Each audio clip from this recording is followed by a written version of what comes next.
So I'm proceeding with building my 1957 Dodge Monster car, which had a totally rotted out floor. Plus I want to build it stronger than it was. So as you can see, the top of the door plates were actually pretty good, except the outer sole was totally rotted and the inner sill was totally rotted. So anyway, I cut out the inner sill, like you can see on both sides, and welded in an 1/8 by 5 inch steel plate. And because it was so rusty, this edge here had sunk and risen in various places.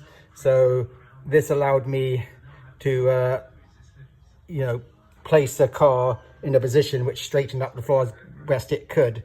And then I aligned it with the top of the straight edge. So now my edge is straight. But yeah, because everything's so rusty, I can't rely on these being straight.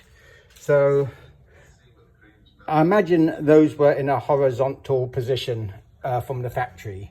So I can adjust them up and down with my clamps there. And then I've placed a string at the same point on each side of the car to make sure that I get each side exactly the same. But I think that I probably need to have this sitting about 1/8 of an inch in from the string. Well,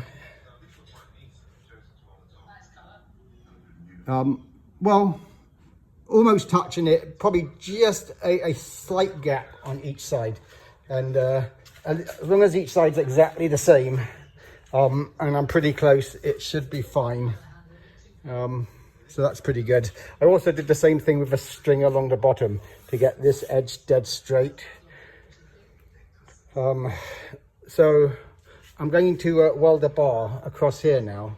I'm going to weld a bar across the center post so that they can't move, and then I'm going to weld a bar from here all the way across at the top so that it keeps everything square before I start making the floor, so that everything's correct. And then I will cut out this and I'll weld in a whole new angle line section.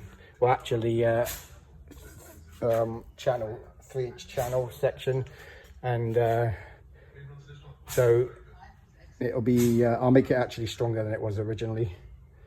I don't think these cars, as amazing as they were, I don't think they were known for having been built particularly great from the thickness of the metal point of view. I think